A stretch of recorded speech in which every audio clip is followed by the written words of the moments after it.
જય માતાજી। તો સ્વાગત છે બધાયનું મારા આજના નવા બ્લોગમાં। અને હું અત્યારે પહોંચી ગઈ છું રાજકોટના રિસોર્સ ગ્રાઉન્ડમાં કે જ્યાં સરસ મજાની ભાગવત કથાનું મસ્ત ભવ્ય આયોજન કરવામાં આવ્યું છે। અને કથા વક્તા છે આપણે જિગ્નેશ રાજા। અને એની જો અહીંયા મસ્ત એનું પ્રવેશ દ્વાર એન્ટ્રી ગેટ છે, અહીંયાથી જે અતિથિઓને એન્ટ્રી છે। હું અત્યારે સવારે પહોંચી જઈશું કે કથા છે રાતની છે, રાતે 8 વાગ્યાથી 11 વાગ્યા સુધીનો ટાઈમ પણ લખ્યો છે। અને 27 માર્ચથી 2 એપ્રિલ સુધીની કથા છે અને વક્તા છે આપણે જિગ્નેશ દાદા। તો સરસ મજાની ભવ્ય કથાનું આયોજન કરવામાં આવ્યું છે ને હવે આપણે જવાનું છે અંદર। એનો એન્ટ્રી ગેટ છે, અહીંયાથી આપણે એન્ટ્રી લીધી છે અને જો સામે દેખાય છે ત્યાં વ્યાસપીઠ છે અને બેસવાની પણ સરસ વ્યવસ્થા કરવામાં આવી છે। તો આપણે ત્યાં જઈને જોવાનું છે। અને જો કે અત્યારે તો સવારનો સમય છે, કથાનો સમય રાતનો છે, એટલે અત્યારે તો ગ્રાઉન્ડ એકદમ ખાલી છે। અને આજે બીજો દિવસ છે, કાલે સરસ મજાની પોથી યાત્રા પણ હતી। અને આપણે હવે અંદર જઈને જોઈએ બેઠક વ્યવસ્થાને બધું શું છે। તો આપણે અંદર એન્ટ્રી લઈ લીધી છે અને હવે જો અહીંયા શું કહેવાય કે વ્યાસપીઠ છે સામે, અને અહીંયા આજે પડદો બાંધ્યો છે એની ઓલી સાઈડ બેસવાની ને એ બધી વ્યવસ્થા છે। અત્યારે હું બહાર છું અને અહીં સાંજે સાંસ્કૃતિક કાર્યક્રમોની પણ વ્યવસ્થા કરી છે। જો તમે બધી તારીખના અલગ અલગ ડે વાઇઝ બધા અલગ અલગ કલાકારો આવવાના છે અને એનો ટાઈમ પણ લખ્યો છે, સાંજે 6:30 થી 8 વાગ્યાનો છે। અને આ ગ્રાઉન્ડમાં જે કાર્યક્રમ ગોઠવવામાં આવ્યો છે અને આ કથા છે એ સર્વજ્ઞાતિ, અને આ કથાનું આયોજન છે તે સર્વજ્ઞાતિ પિતૃઓના મોક્ષાર્થે કરવામાં આવ્યું છે। અને કથાનો સમય 8 થી 11 વાગ્યાનો છે, રાતનો છે, જેથી કરીને બધા શું કહે ભાવિક ભક્તો છે, શ્રોતાઓ છે તે સાંભળવા માટે આવી શકે। અને ઉનાળાનો સમય છે એટલે તડકો હોય દિવસના, એટલે રાતનું સરસ મજાનું ઠંડુ વાતાવરણ હોય, તો એ રીતે સરસ આયોજન કર્યું છે। અને રાતનું છે એટલે ઉપર શું કહેવાય કે છાયાની ને એવી કંઈ વ્યવસ્થા નથી, કારણ કે રાતે ધ્યાનું ને એના બાઈ પણ આવ્યા છે અમારી સાથે અત્યારે। અને હવે આપણે પહોંચી ગયા છીએ અહીંયાથી અતિથિ પ્રવેશ દ્વાર છે। જો કે અતિથિ પ્રવેશ દ્વાર 3 છે, 1, 2 અને 3। તો આપણે અહીંયા પહેલા ગેટમાંથી જ એન્ટ્રી લેવાની છે અને અત્યારે જો કે કામકાજ એ ચાલુ છે। તો હવે આપણે પહોંચી ગયા છીએ અંદર। સામે દેખાય છે વ્યાસપીઠ છે, તો આપણે જઈએ વ્યાસપીઠ પાસે। તો આપણે વ્યાસપીઠની નજીક પહોંચી ગયા છીએ અને અહીંયા જોઈએ વ્યાસપીઠ પણ ખૂબ જ મોટી અને સરસ કરવામાં આવી છે અને લાઇટિંગની વ્યવસ્થા પણ કરી છે, કારણ કે રાતની કથા છે એટલા માટે લાઇટિંગ પણ સરસ ગોઠવવામાં આવી છે। અને આ સામે જો બેઠક વ્યવસ્થા કરવામાં આવી છે, તો આગળ સોફા રાખવામાં આવ્યા છે। કથા બેસવાની વ્યવસ્થા છે એને શરૂઆતના ભાગમાં સોફા સરસ મજાના ગોઠવવામાં આવ્યા છે। અને આજે યજમાનો હોય, સંતો ને બધા પધારવાના હોય એના માટે આગળના ભાગમાં જે સોફાની વ્યવસ્થા કરવામાં આવી છે। અને પાછળ આપણે જોઈએ તો ત્યાં ચેરની પણ વ્યવસ્થા કરવામાં આવી છે બેસવા માટે। અને ધ્યાનુબેન પણ જો સોફા પર ગોઠવાઈ ગયા છે। અને પવન અત્યારે ખૂબ જ છે, બહુ પવન ઉપડી ગયો છે અત્યારે, અને બહુ આમ તડકો છે પણ તડકો એટલો બધો લાગતો નથી। અને નીચે પણ જો સરસ કાર્પેટ પાથરવામાં આવ્યું છે, બહુ મસ્ત ડિઝાઇનવાળું કાર્પેટ છે, આખામાં કાર્પેટ બિછાવી દીધું છે। અને હવે આપણે છે વ્યાસપીઠ પાસે, તો અત્યારે જો કંઈક કામકાજ ચાલુ છે। અને સામે આપણને દેખાય છે વ્યાસપીઠ કે જ્યાંથી જિગ્નેશ દાદા છે આપણને કથા સંભળાવવાના છે। અને બેકગ્રાઉન્ડમાં સરસ મજાની LED સ્ક્રીન પણ ગોઠવેલી છે, સરસ મજાનું ડેકોરેશન ને બધું કરેલું છે વ્યાસપીઠ ઉપર। અત્યારે તો દિવસ છે એટલે કોઈ દેખાતું નથી તડકાનું, રાતે જો તમે રાતે રાતે જો કે આજે હું આવવાની છું એટલે આપણે રાતનો પણ માહોલ જોઈશું. અત્યારે તો એકદમ શાંત વાતાવરણ છે અને ખૂબ જ મોટી વ્યવસ્થા કરવામાં આવી છે, જેથી કરીને બધા જે ભાવિક ભક્તો છે, શ્રદ્ધાળુઓ છે, એ સરસ મજાની કથાનો આનંદ લઈ શકે.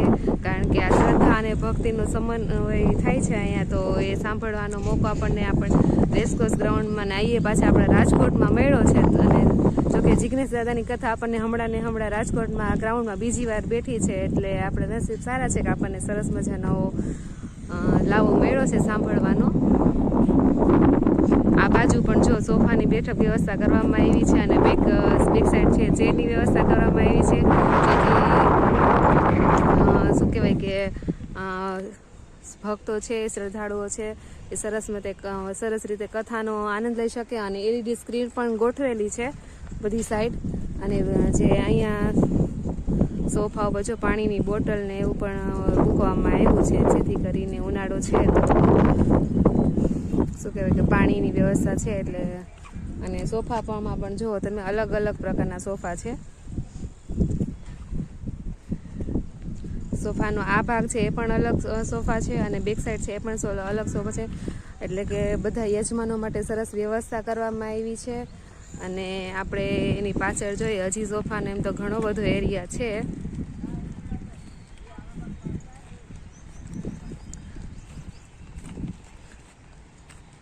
ટોટલ કથાના જે આ મંડપ છે એમાં બે ઉપર આપણે જે ડોમ અત્યારે નથી બનાવ્યા, રાતનો સમય છે એટલે, તો બે જે એના પાર્ટ પાડેલા છે એમાં 1 અને 2 પાર્ટ છે. એમાં બંને સાઈડ શરૂઆતમાં સોફા છે અને બેક સાઈડ છે ચેરની સરસ વ્યવસ્થા કરવામાં આવી છે. જો તમને ઘણી દૂર સુધી ચેર ગોઠવેલી છે અને LED સ્ક્રીનની પણ વ્યવસ્થા કરવામાં આવી છે. અને આ જે કથા મંડપ છે એની બંને સાઈડ 3 ગેટ પણ મૂકવામાં આવ્યા છે, જેથી કરીને એન્ટ્રી અને તમારે બહાર નીકળવું હોય તો એની પણ ખૂબ જ સરસ વ્યવસ્થા કરવામાં આવી છે, જેથી કરીને ટ્રાફિક પણ ન થાય. અને ચેર પણ જુઓ તમે મસ્ત એકદમ સરસ રીતે બધી ગોઠવી છે. અને રાતની કથા છે એટલે લાઇટિંગની પણ સરસ વ્યવસ્થા કરી છે. જુઓ તમે,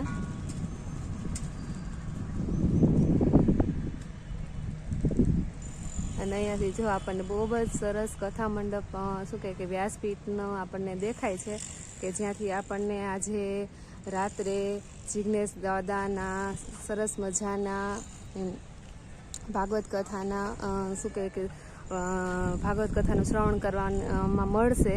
જોકે આજે એનો બીજો દિવસ છે, કાલે સાંજે શરૂઆત થઈ ગઈ છે કથાની.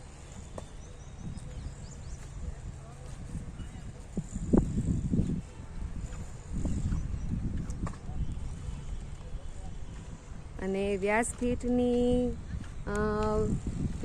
છે એની એક સાઈડ જે છે ત્યાં પણ સોફાની જો વ્યવસ્થા કરવામાં આવી છે, કે જ્યાં મુખ્ય યજમાન હોય, સાધુ સંતો હોય કે એની બેસવા માટેની પણ સરસ વ્યવસ્થા કરવામાં આવી છે. આપણે તો ત્યાં જ પણ જઈને જોઈએ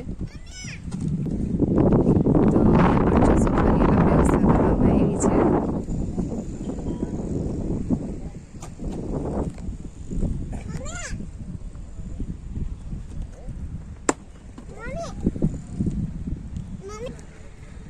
અને હું અત્યારે વ્યાસપીઠની એકદમ નજીક પહોંચી ગઈ છું. જો તમે,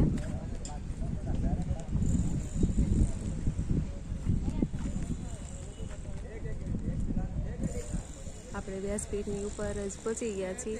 તે જ્યાં સામે દેખાય છે વ્યાસપીઠ, રાધે રાધે લખ્યું છે, ત્યાં પૂછ્ય આપણે જિગ્નેશ દાદા છે તે આપણને કથાનું શ્રવણ કરાવવાના છે. અને અહીંયા છે કથાની સાથે જે સરસ મજાનું મ્યુઝિક ને બધું વાગતું હોય, તો જે કલાકારો હોય એને બેસવાની વ્યવસ્થા અહીંયા કરી છે. અને અહીંયાથી આપણે જોઈએ જો કેવું સરસ મજાનું આખું જે કથા મંડપ છે એ દેખાય છે.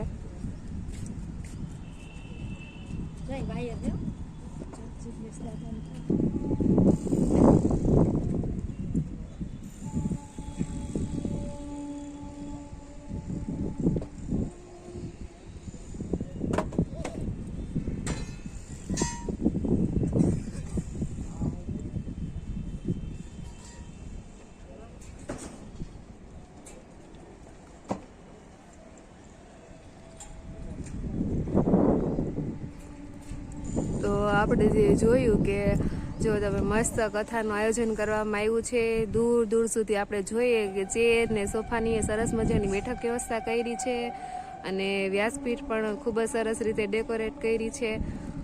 અને અત્યારે તો જે ભાગવત શું કહેવાય કે ગીતા છે એ ઢાંકેલી છે, કારણ કે અત્યારે સવારનો સમય છે, અત્યારે કંઈ વાંચવાનું કે એવું કંઈ ના હોય એટલે સરસ મજાનું વ્યાસપીઠ છે એને ઢાંકી દીધી છે. અને બેકગ્રાઉન્ડમાં પણ સરસ જો LED સ્ક્રીન ગોઠવેલી છે કે જેનાથી મસ્ત બેકગ્રાઉન્ડ આપણને દેખાય. અને લાઇટિંગની પણ ખૂબ જ સરસ વ્યવસ્થા કરી છે જો, અને ફ્લાવર ડેકોરેશન બહુ મસ્ત છે.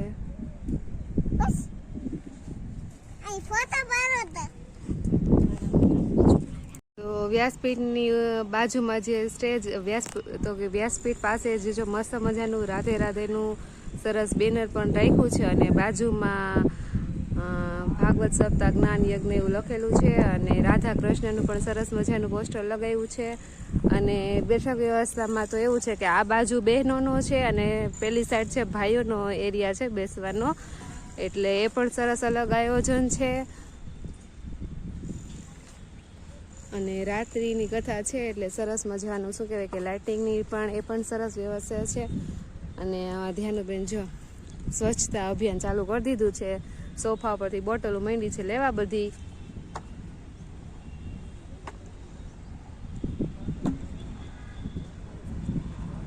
તો આપણે બેઠક વ્યવસ્થા જોઈ, ખૂબ જ સરસ આયોજન છે અને એન્ટ્રી એક્ઝિટના ગેટ પણ મસ્ત મૂકેલા છે બધાય. અને 8 થી રાત્રિનો સમય છે એટલે ભોજનની કે એવી કાંઈ વ્યવસ્થા કરવામાં આવી નથી. અને કેન્ટીન ને નાસ્તાની ને એવી બધી છે, આપણે બહાર જઈને જોઈએ એની પણ વ્યવસ્થા કરવામાં આવી છે, કારણ કે 8 વાગ્યા પછીનો છે એટલે કોઈને નાસ્તો કે એવું કંઈ કરવું હોય તો એવી સરસ કેન્ટીનની વ્યવસ્થા પણ છે. અને બીજા પણ ઘણા બધા એવા નાના નાના ડોમ નાખેલા છે, શેના છે આપણે બહાર જઈને જોઈએ. તો આપણે બેઠક વ્યવસ્થા જોઈ લીધી, હવે આગળ જઈને આપણે ચેરનું છે એ પણ થોડુંક જોઈ લઈએ. તો સોફાનું ને બધું આપણે જોઈ લીધું છે.